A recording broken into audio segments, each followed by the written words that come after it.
उस चिट्ठी को ले जा करके वो कह सकता है कि मेरे में और मेरे पिताजी में कोई अंतर नहीं। किस बात को लेके? पैसा लेने को लेके। उसी बात को लेकर के, उसी चिट्ठी को लेकर के अपनी माँ के पास नहीं जा सकता कि मेरे में और पिताजी में कोई अंतर, अब मैं पिता बन गया, मैं पति बन गया आपका, ऐसा कह सकता है कि माँ को?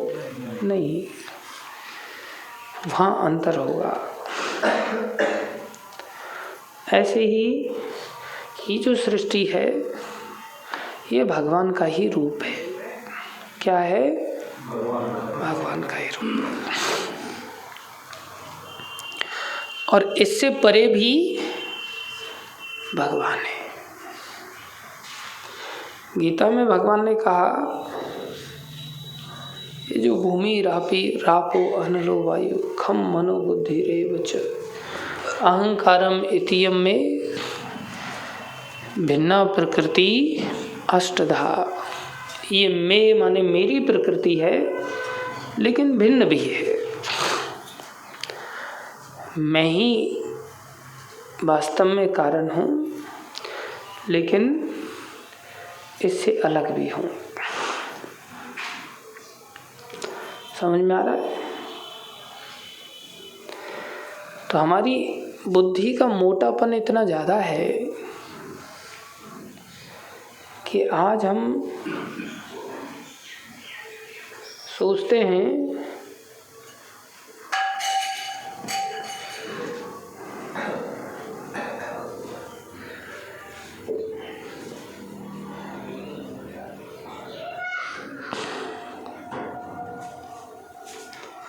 वो घंटा बजाने वाला डंडा कहाँ है? उसको रखा करो इधर ही।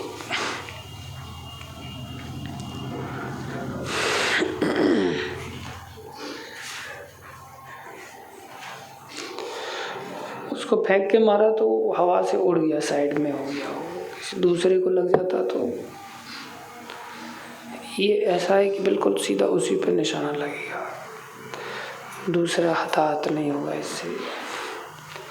देख लो सब लोग। हाँ, मनोज प्रभु, शाबाश।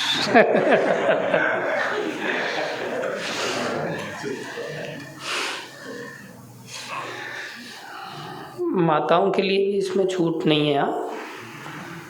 अनुराधा, हम ऐसी मोटी बुद्धि के हैं कि हम केवल और केवल पैसे को ही कारण समझ पाते हैं। पैसे से ऊपर हम प्रकृति को कारण नहीं मानते, जो भगवान का विराट रूप है इसको कारण नहीं मानते। और इससे भी ऊपर जो कारण है वो क्या है? वो क्या है? वो क्या है? भगवान का विराट रूप नहीं, भगवान का द्विभुज साकार स्वरूप, उसको कारण मानना। तो छोटा बच्चा पैसे को भी कारण नहीं समझता, थोड़ा बड़ा होता है तो पैसा कारण समझ में आता है, थोड़ा और बड़ा होता है तो प्रकृति स्वरूप जो भगवान का विराट रूप है उसको कारण मानता है। थोड़ा और बड़ा होता है तो उसके पीछे भी जो ब्रह्म का भी जो प्रतिष्ठा है, ब्रह्मणो ही प्रतिष्ठा अहम, भगवान कह रहे हैं, वो श्री कृष्ण है। अभी तो दिमाग में बैठा है ना कि पैसे से मैं आम खा लूंगा, दिमाग में बैठा हुआ है। लेकिन भगवान अगर आम को पेड़ पर लगाए ही नहीं तो पैसे से खा सकते हैं फिर? नहीं। क्या पैसे से पेड़ पर आम लगाया जा सकता है? नहीं। पैसा है हमारे पास। बोले इस बार ऐसा तूफान आया आम के सीजन के समय में कि उसका जो फूल था वो झड़ गया, बौर जो कहते हैं उसको। और इस बार आम मार्केट में क्या हुआ भैया?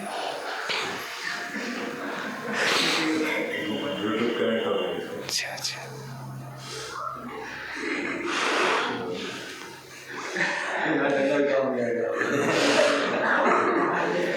तो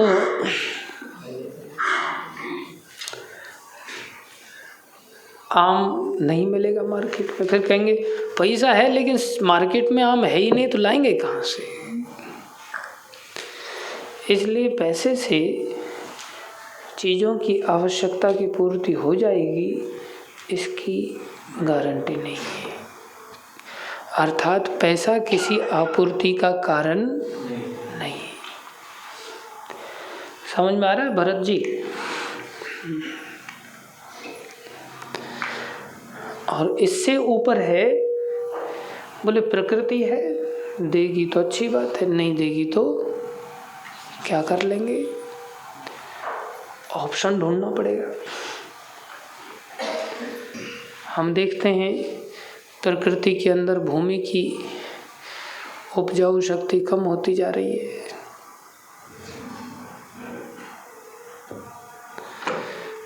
उपजाऊ शक्ति क्या होती जा रही है? कम होती जा रही है। धीरे धीरे कलयुग में ऐसा समय आएगा कि अन्न खत्म हो जाएगा, अन्न उगेगा ही नहीं। तब लोग पेड़ों की छाल को उखाड़ उखाड़ के खाएंगे। पैसा तो होगा लेकिन जब अन्न ही नहीं तो कहाँ से खाओ? चीज जब कम हो जाएगी तो सस्ती बिकेगी या महंगी बिकेगी? महंगी बिकेगी। जैसे पाकिस्तान में टमाटर 300 रुपये किलो मिलता है, हो नहीं रहा है। बाढ़ आ गई, तूफान आ गया, भूकंप आ गया, एक एक बिस्किट का पूरा 50 रुपये का हो जाता है। एक बक्सा भर करके जर्मनी में जब युद्ध हुआ, सेकेंड वर्ल्ड वॉर के समय में बक्सा भर के नोट दिए जाते थे, तब जाकर के एक बिस्किट का पैकेट मिलता था। चीजें नष्ट कर दी जाती थी, अन्न होता ही नहीं था।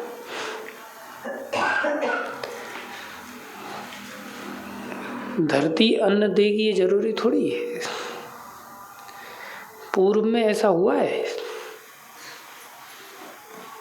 पूर्व में ऐसा हुआ है। महाराज वेन के समय में धरती ने अन्न देना बंद कर दिया, लोग भूखों मरते थे। पैसा क्या करेगा? तो पैसा कारण हुआ या धरती कारण हुई? धरती कारण। पृथु महाराज ने प्रकट होकर के धरती माता को विवश किया कि आप भोजन दो प्रजा के लिए। बोले भोजन कैसे दें, प्रजा तो भ्रष्ट हो गई है।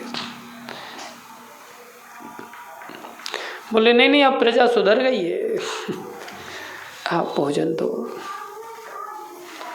तब धरती ने अन्न देना चालू किया। और ऐसा बताया गया है कि आगे भी ऐसा होगा। हो सकता है नहीं, होगा। युग धर्म के प्रताप से आगे भी ऐसा हो। इसलिए कारण क्या हुआ? पैसा। जब चीजें कम हो रही हैं तो पैसे बढ़ रहे हैं कि नहीं? और चीजें कम होगी तो और क्या होगा? फिर और पैसे बढ़ेंगे। और चीज कम होगी तो फिर और क्या होगा? और पैसे बढ़ेंगे। फिर और चीज खत्म ही हो जाएगी तो क्या होगा? दुनिया भर के पैसे से भी कुछ नहीं मिलेगा। अर्थात फिर पैसा कारण हुआ क्या? चीजों की प्राप्ति का नहीं। पैसा कारण नहीं हो सकता। समझ में आ रहा है कि नहीं? पैसा तब तक ही कार्य करता हुआ नजर आएगा जब तक चीजें उपलब्ध होंगी प्रकृति की दया से, नहीं तो मरना पड़ेगा। जैसे पैसे से ऑक्सीजन ले लेते हैं, कोरोना काल में ऑक्सीजन उपलब्ध नहीं थी। पैसा है लेकिन मरना पड़ रहा है, सिलेंडर नहीं मिल रहा है कि? तो कारण क्या हुए फिर? पैसा या प्रकृति? प्रकृति को ही भगवान का विराट रूप कहा जाता है। अब हम इतने बुद्धिमान हैं कि उस कारण तक पहुंच जाए।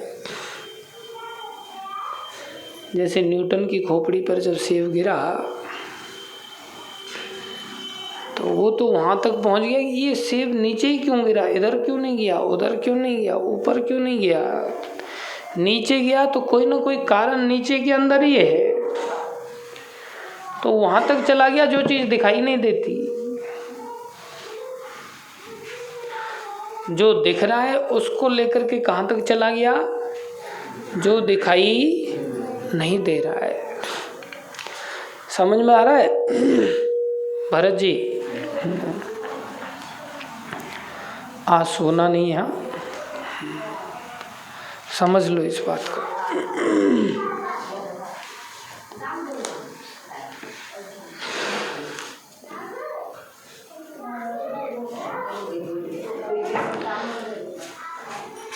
और उस प्रकृति का भी, विराट रूप का भी कारण क्या है? भगवान कृष्ण। बोले प्रकृति तो बड़ी विशाल है और जो भगवान है वो इतने विशाल नहीं है, सूक्ष्म है। तो सूक्ष्म वस्तु विशालता का कारण कैसे हो सकती है? ऐसे हो सकती है जैसे पीपल का बीज छोटा सा होता है लेकिन उसमें से इतना बड़ा वट वृक्ष, पीपल वृक्ष आदि निकल के आ जाते हैं। दूसरे शब्दों में छोटी चीज जड़ बनी बड़ी चीज की। दूसरे शब्दों में बड़ी चीज का जो सार तत्व है वो छोटे में आ जाता है। जैसे आम का पेड़ है तो आम का पेड़ विशाल है या आम का फल विशाल है? पेड़ विशाल है, कितने उसमें फैला हुआ है। लेकिन जब हमें आम के पेड़ से कुछ लाभ चाहिए तो फल खाते हैं या उसके पत्ते खाते हैं? फल खाते हैं, क्योंकि जो सार तत्व है आम का वो किसमें प्रवेश कर गया? फल में। कीमत अधिक किसकी है? फल की। वही फल आगे चल करके बीज बनता है उस पेड़ का। तो कृष्ण कैसे हैं? इस सृष्टि के पके हुए फल की तरह और बीज की तरह। और किसकी तरह? बीज की तरह। समझ में आया? उन कृष्ण को समझना। आ गया समझ में? तो सभी कारणों के कारण कौन हुए? श्री कृष्ण। इस बात को किसने स्वीकार किया? हमारी एक खोपड़ी है, वो भी विशेष रूप से मैं अपनी बात करूं, वो भी भूसे से भरी पड़ी है। या कह सकता हूं मैं कि मेरी खोपड़ी गोबर से भरी पड़ी है। उसके चलते ये बात समझ में नहीं आती कि कृष्ण ही सभी कारणों के कारण है। लेकिन ब्रह्मा जी को ये बात समझ में आती है।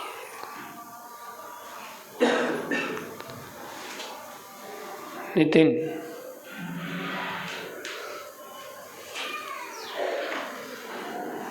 तुम भी टेका हटा ले, ऐसे नहीं बैठ सकता। खोपड़ी को थोड़ा हल्का रखना चाहिए जिससे टेका लगाने की जरूरत ना पड़े। तो ब्रह्मा जी क्या कह रहे हैं? ईश्वरः परमः कृष्णः सच्चित आनंद विग्रह अनाथ आगे गोविंदा। बूढ़ा हो गया तो टीका लगाता है। सर्व कारण कारणम, सभी कारणों के कारण है। कौन कौन कह रहा है ऐसा? कौन कह रहा भाई? बैठ गया तू फिर से? कौन कह रहा है ऐसा? भगवान कह रहे हैं। देखा, भगवान कह रहे हैं। क्या कह रहे हैं भगवान? हाँ, क्या कह रहे हैं भगवान? ना वापस करो, वापस कर जल्दी।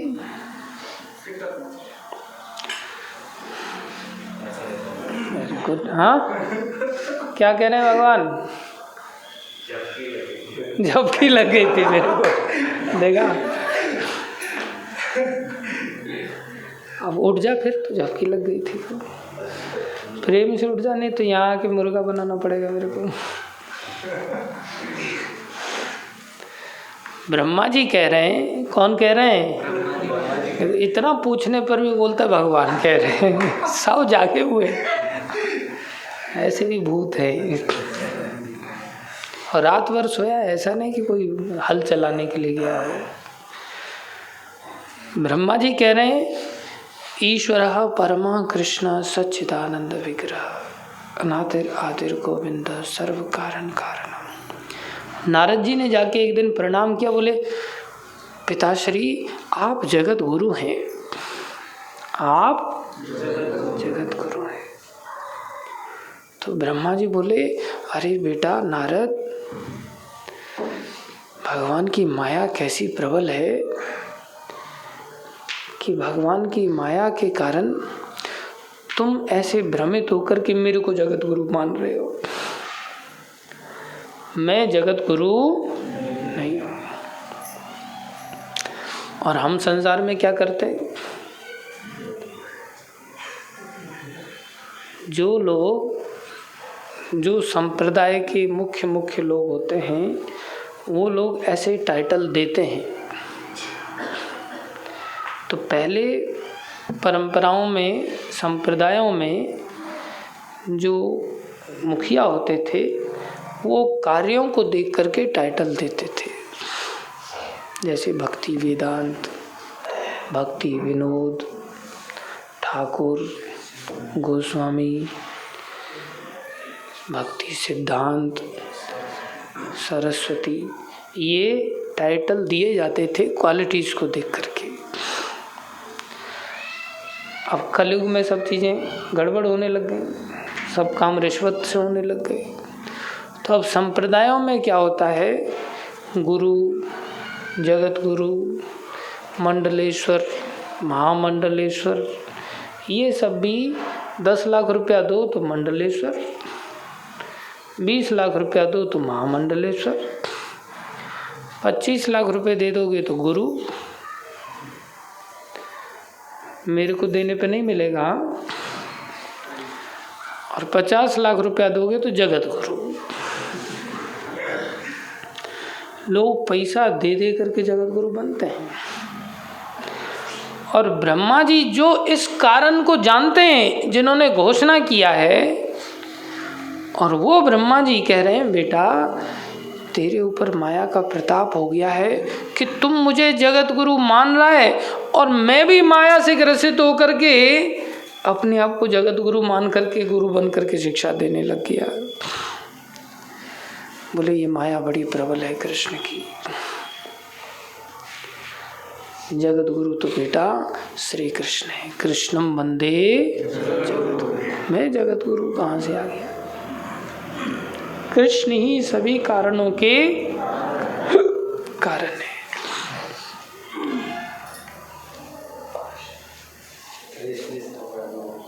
हाँ,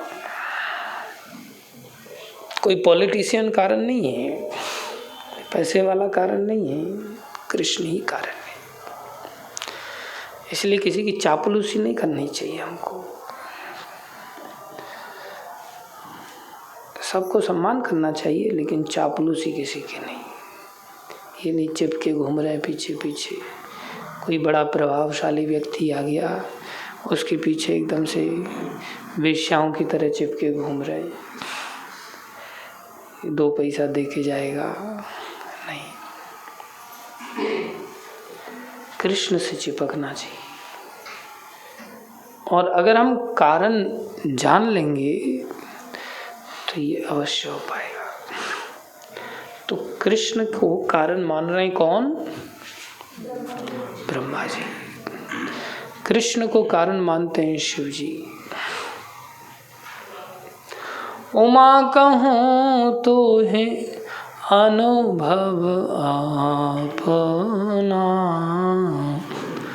उमा कहूँ तो है अनुभव अपना, सत्य हरि भजन जगत सब सपना, सत्य हरि जगत सब सपना, सत्य हरि भजन जगत सब सपना, सत्य हरि जगत सब सपना।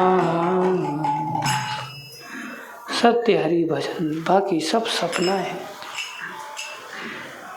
जो वास्तविक नहीं होता। सपना कैसा होता है?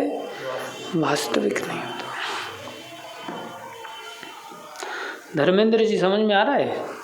हाँ। तो कारण क्या हुआ? श्री कृष्ण। ये समझ में आ गया? आ गया? बड़ा जल्दी आ गया, मेरे को तो आया नहीं। कहने के लिए तो सबको आ गया, वास्तव में आया या नहीं आया इसकी पहचान क्या है? इसकी पहचान क्या है? इसकी पहचान है भूख। इसकी पहचान क्या है? जब एक बालक माँ बाप को कारण समझता है तो उसको माँ बाप की भूख हो जाती है। मेरी माँ की तरह, मेरे पिताजी की तरह। वही तो मुझे ध्यान रखेंगे, वही तो मुझे खिलाएंगे, वही तो मुझे पिलाएंगे, वही तो मुझे पहनाएंगे।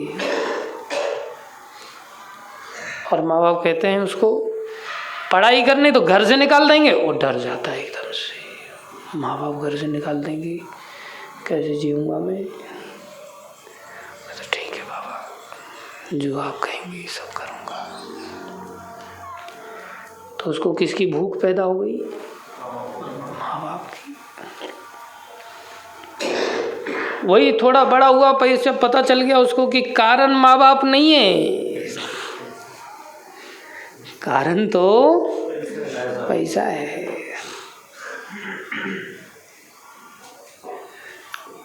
और उसमें माँ बाप ने थोड़ा उसको पैसा कमाने की सामर्थ्य पैदा हो गई। अब भूख किसकी होगी? पैसे की। अब माँ बाप घर से निकाल देंगे, निकाल दो, मेरे पास पैसा है, क्या कर लेगा कोई मेरा?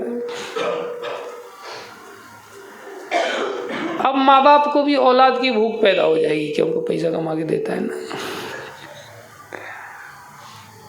उल्टा प्रोसेस चालू हो जाएगा। कारण समझने की मात्र देर है, वो कारण हमें वास्तव में समझ में आया या नहीं आया। अगर कारण समझ में आ गया तो उस कारण की क्या पैदा हो जाएगी? भूख पैदा हो जाएगी। और जब भूख पैदा हो जाएगी तो उस वस्तु को पाने का प्रयास करेंगे कि नहीं? चेष्टा करेंगे। माँ बाप कारण थे तो माँ बाप की भूख पैदा हो गई। अब माँ बाप जो कहेंगे करना पड़ेगा। ऐसे ही जब पैसे की भूख पैदा हो जाती है तो जो व्यक्ति पैसा देगा वो जो कहेगा अब वो करने लग जाएंगे। समझ में आ रहा है? ऐसे ही इसके ऊपर का भी कारण जब पता चलेगा कि विराट रूप ही भगवान का वास्तव में आपूर्ति का कारण है, तब हम प्रकृति के उपासक बन जाएंगे। तब हम नदी को भी प्रणाम करेंगे, वृक्षों को भी प्रणाम करेंगे, पर्वतों को भी प्रणाम करेंगे, उन सब की आराधना करने लग जाएंगे। उन सब के प्रति आराधना की क्या पैदा हो जाएगी? भूख पैदा हो जाएगी। सेवा की क्या पैदा हो जाएगी? भूख पैदा हो जाएगी। माँ बाप की भूख थी तो माँ बाप की सेवा करने लगी, पैसे की भूख थी तो पैसे वालों की सेवा करने लगी। और जब पता चला कि प्रकृति कारण है तब प्रकृति की क्या करेंगे? सेवा करेंगे। जगह जगह पेड़ लगाएंगे, जगह जगह सरोवर खुदवाएंगे। प्रकृति के साथ छेड़छाड़ नहीं करेंगे क्योंकि कारण समझ में आ गया। और अगर प्रकृति के मूल श्री कृष्ण कारण समझ में जब आ जाएंगे तब किसकी भूख पैदा हो जाएगी? श्री कृष्ण की। और जब भूख पैदा हो जाएगी ना,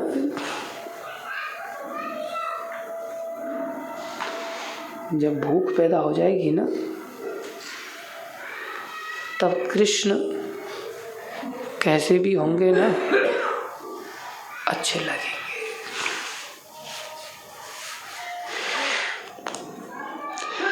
एक बात जीवन भर के लिए समझ लो, क्या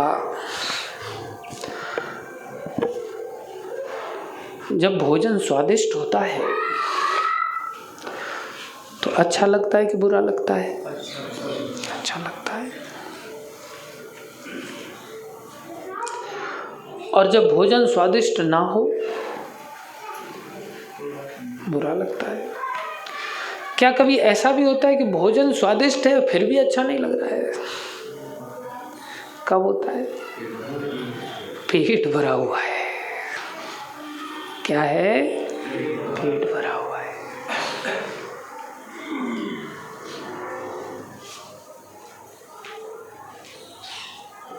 तब स्वादिष्ट भोजन भी अच्छा नहीं लगता। और अगर पेट खाली है ना और तब स्वादिष्ट भोजन ना भी हो ना, केवल भोजन ही हो ना,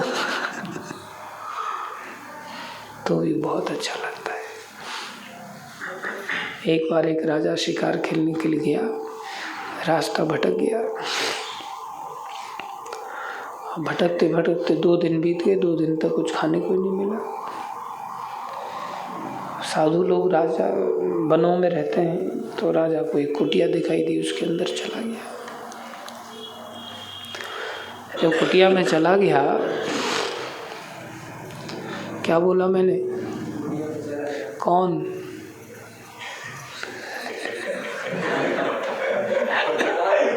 साधु चला गया कुटिया में। ताली बजाओ सब।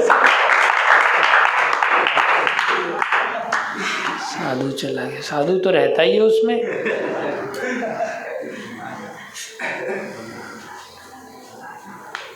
ऐसा ही होता है। राजा चला गया था, जो शिकार खेलते खेलते भटक गया था।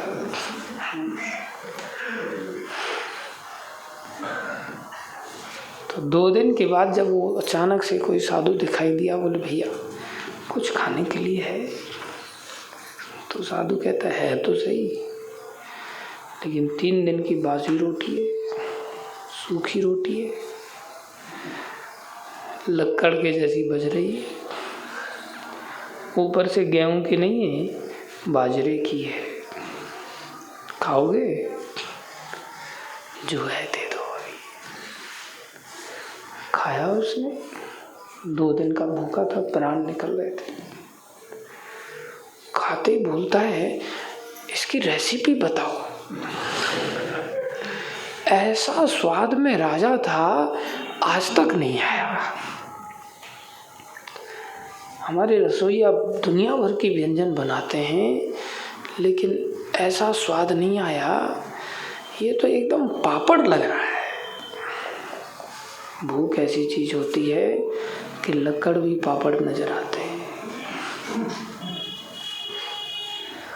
और फिर वो राजा के दरबार में गया रेसिपी सिखाने के लिए, और फिर हलवाई ने बना करके वो रेसिपी 2 दिन रोटी सूखा करके बाजरे की रोटी रखी उसके साथ। अनेक व्यंजन थे, उनके साथ में वो बाजरे की रोटी, वो भी बासी। खाया उसने, बोले ये क्या गोबर की रोटी बनाई है? तुम्हें अपने जीवन से प्रेम नहीं है क्या? बोले महाराज वो महात्मा ही रेसिपी सिखा के गए थे।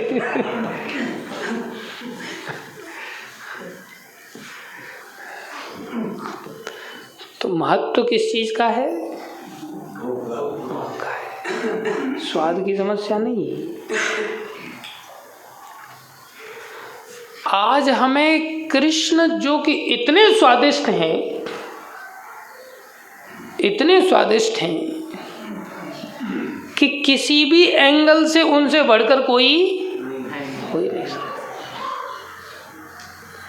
हम किसी भी चीज का स्वाद कैसे लेते हैं? किसी भी चीज का स्वाद कैसे लेते हैं? कैसे? चख के। किस चीज से चखते हैं? जीभ से नहीं, आँख से चखते हैं रूप का स्वाद।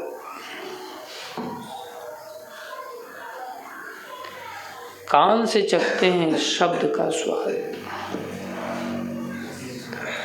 नाक से चखते हैं गंध का स्वाद। जीभ से चखते हैं भोजन का स्वाद, रस का स्वाद। और त्वचा से चखते हैं स्पर्श का स्वाद। और कृष्ण से बढ़कर ना तो कोई रूप है, ना ही कोई शब्द है, ना ही कोई गंध है, ना ही कोई स्पर्श है, और ना ही कोई रस है। कृष्ण ऐसे स्वादिष्ट है। अगर चखने को मिल जाए तो फिर दूसरी घटिया चीजों को चखेगा कोई? हाँ, क्यों चखेगा? किस रूप के पीछे भागेगा? किस स्पर्श के पीछे भागेगा? किस गंध के पीछे भागेगा? क्यों भागेगा? तो वस्तु में कोई कमी है क्या स्वाद को लेकर के? वस्तु क्या है? वस्तु क्या है? कृष्ण। अब रसगुल्ले से भी ज्यादा टेस्टी है कि नहीं? लेकिन हम स्वाद नहीं प्राप्त कर पाते। तो कृष्ण इतने स्वादिष्ट हैं, और रसगुल्ला सामने हो तो नींद आएगी कितनी जल्दी? आँख एकदम फ्रेश हो जाएगी, ऐसा लगेगा अभी धो के ही आए, मुंह धो के आए सीधा। इतना फ्रेशनेस फील होगा। स्वाद विशेष है ना उसका। कृष्ण से बढ़कर कोई स्वाद है? कोई स्वाद नहीं।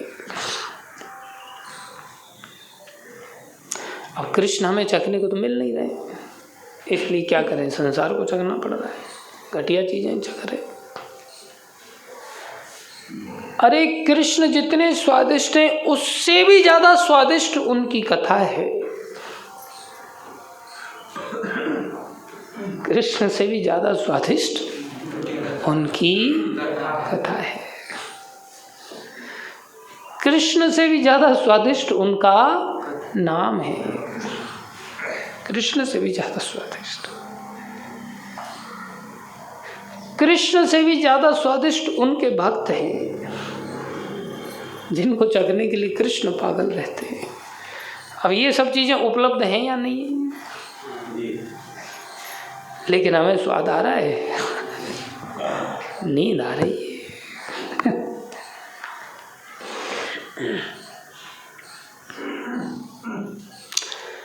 कृष्ण से भी ज्यादा स्वादिष्ट है ये सब चीजें। अब इतनी स्वादिष्ट वस्तु हमारे सामने उपलब्ध है और फिर भी हमें स्वाद नहीं आ रहा है। क्यों नहीं आ रहा है? पेट भरा हुआ है। अब पेट किस चीज से भरा है?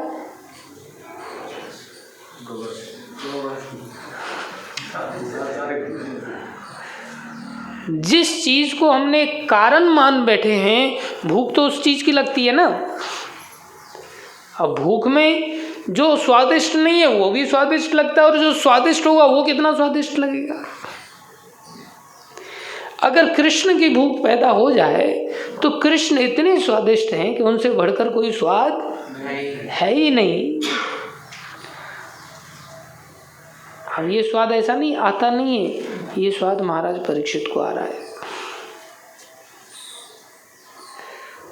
उन्होंने जल का त्याग कर दिया, जबरदस्ती नहीं, याद ही नहीं आ रही है जल की, भोजन की याद ही नहीं आ रही है, नींद की याद ही नहीं आ रही।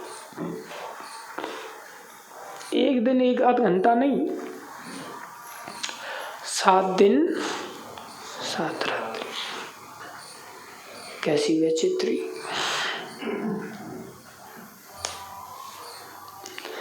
इसलिए जब हमें कृष्ण जैसे स्वादिष्ट वस्तु की उपलब्धि हो और उन पर से उनकी कथाओं की उपलब्धि हो और फिर भी हमें स्वाद ना आए, इसका मतलब हमारा पेट भरा हुआ है। इसका मतलब किसी और चीज की भूख थी जिससे हमारा पेट भर गया है। क्यों किसी और चीज की भूख थी? क्योंकि किसी और चीज को हमने क्या मान लिया है? कारण मान लिया है। समझ में आ रहा है? जिसको कारण मानेंगे उसी की भूख पैदा होगी, और उसको पाने के लिए इतने बिजी हो जाएंगे कि हम कहेंगे हमारे पास टाइम नहीं है,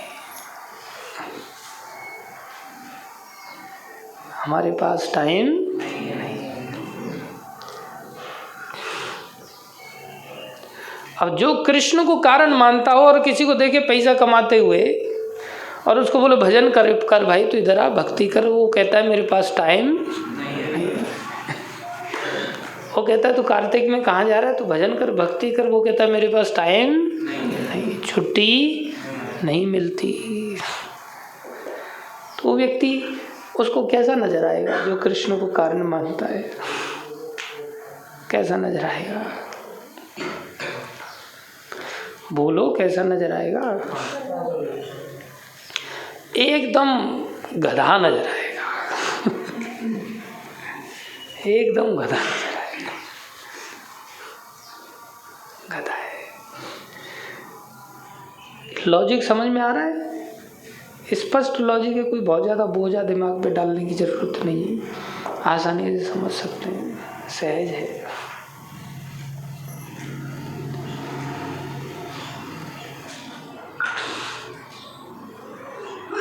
आप फौज में भी ऐसी ड्यूटी करते हो, नोट को कारण मान बैठे हो, वहाँ जाके अलर्ट रहते हो, यहाँ सो जाते हो। हम कारण नहीं मान पा रहे। बोलने के लिए तो सबने बोल दिया, हाँ समझ में आ गया, कृष्ण सभी कारणों के कारण है। फटाक से जबान बोला और अंदर घुस गई, बात खत्म हो गई। टाइम नहीं मिलेगा। हम बरसाना गए थे, वहाँ एक महात्मा रहते विनोद बाबा, यात्रा के लिए हम गए। तो वहाँ हम चर्चा कर रहे थे, अमृतसर से यात्रा आई थी तो उनको थोड़ा कथा सुना रहे थे। पता चला कि हम चाह रहे थे चलो इनके दर्शन कर लेते, तो पता चला कि अभी दर्शन नहीं दे रहे, 3 बजे दर्शन होंगे। उस समय करीब 1 बजा था, तो हम 2 घंटा इंतजार किए। 3 बजे दर्शन के हिसाब से हम थोड़ी कथा 3 बजे तक करते रहे, पौने 3 बजे तक। तो हमने लोगों को छोड़ दिया।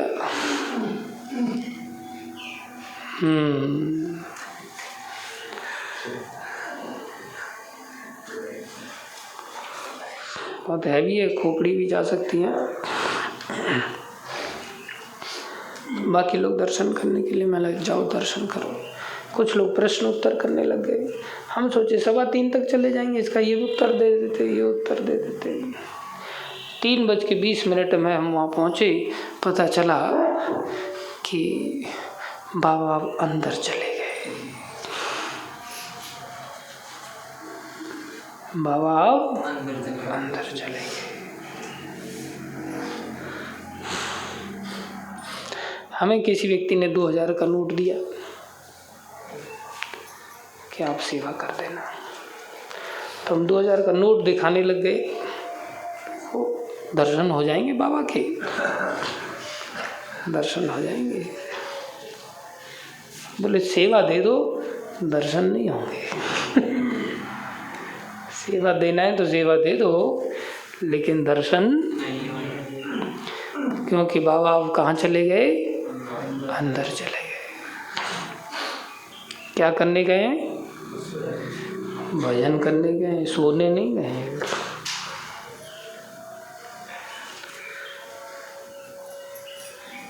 बोले टाइम नहीं। अब कब दर्शन होंगे? 5 बजे दर्शन होंगे। पौने 5 बजे परिक्रमा के लिए निकलेंगे, तब दर्शन। बाकी अब दर्शन देने का भी टाइम नहीं। बोले भजन में क्या है, ऐसे बैठे बैठे भजन करते रहो, दर्शन देते रहो। नहीं, भजन करने वाले का मन भटकेगा। बोले इसलिए अब अंदर चले गए। कैसी भूख है? किस चीज की भूख है? भगवान के भजन। नाम में इतना स्वाद आ रहा है कि अब टाइम नहीं। तिवारी जी, बाल भी नहीं आपके सर पे। वो तो ये आगे आ गया था, नहीं तो सीधा। बोले टाइम नहीं। हम विचार कर रहे थे इस बात का, सोच रहे थे कि हम अपने अंदर झांक के देख रहे थे। हमें तो कुछ सुबह के समय में 1 घंटे का समय जो जप का होता है, उसमें भी कोई सेठ आ जाता है तो हम कहते तुम्हारे लिए टाइम है? जप के लिए टाइम नहीं है। और हम क्या करते हैं?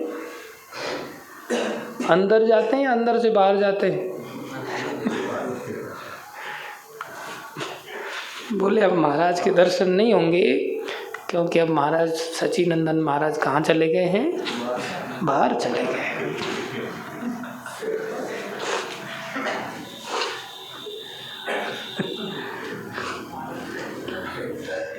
क्यों बाहर चले गए? कोई सेठ आया था, उसकी चापलूसी करने के लिए बाहर चले गए। कैसे पता चला? बोले उनकी पॉकेट ट्रांसपेरेंट थी, उसमें 2-2 हज़ार की गड्डी दिख रही थी। सोचा सेठ एकदम मजा हुआ है, पैसे भी रखे हुए। उसकी पॉकेट में से नज़र गड़ा दिया था उन्होंने, क्यों? भूख पैसे की थी। इसलिए सच्चिदानंद महाराज बाहर चले गए।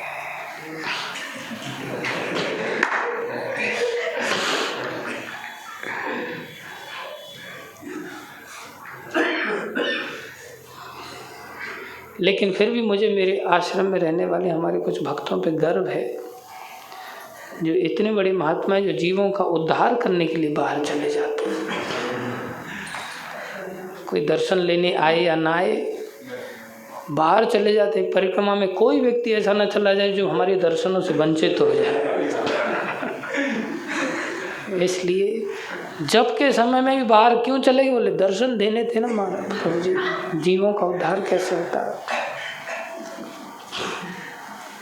भाई। इसलिए मैं ज़्यादा चिंता नहीं करता। मैं सोचता हूँ मेरे अंदर लोभ है तो क्या हुआ, काम है तो क्या हुआ, क्रोध से भरा पड़ा हूँ तो क्या हुआ। लेकिन मैं जिन भक्तों के साथ रहता हूँ ये तो जगत उद्धारक हैं। सब जीवों का मंगल करने के लिए ये विचरण करते हैं। अंदर से भजन चलता रहता है इनका। आसन जमाने की आवश्यकता नहीं है इनको। पिछले जन्म में ही आसन जमा लिया था इन्होंने। ये तो इस जन्म में सिद्धि के साथ पैदा हुए सिद्ध महात्मा लोग हैं। इसलिए मैं थोड़ा निश्चिंत रहता हूँ। मैं ज़्यादा सोचता नहीं। मैं सोचता उद्धार तो हो ही जाएगा, क्योंकि सब जीवों का कल्याण करने के लिए। कुछ लोग तो इतना उद्धार करने में बिजी हो जाते हैं कि अतिथि लोगों को सारे ब्रज का दर्शन कराने में इतने व्यस्त हो जाते हैं कि आश्रम ही छोड़ देते हैं। आश्रम में ही नहीं रहते। क्या करने के लिए? बोले जीवों का उद्धार करने के लिए दर्शन करा रहे हैं। गाइड बन गया अभी वो। गाइड ऐसे थोड़ी बन जाता है। पीएचडी वाला व्यक्ति गाइड बनता है। कौन बनता है? पीएचडी वाला व्यक्ति गाइड बनता है। लेकिन भंडा जब तब फूट जाता है जब कहते एक दिन का गाइड बनने का बोले 1000 रुपया लगता है मेरा, तब सारा भंडा फूट जाता है। फिर 100, 200, 500 रुपये में संतुष्ट नहीं होते। मेरा पर डे का गाइड बन करके दर्शन कराने का खर्चा कितना है? 1000 रुपया दक्षिणा दो। 200 रुपये से क्या होगा?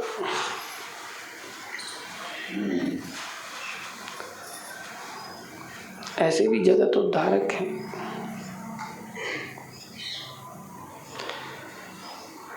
इससे पता चलता है कि भूख हमें पैसे की है।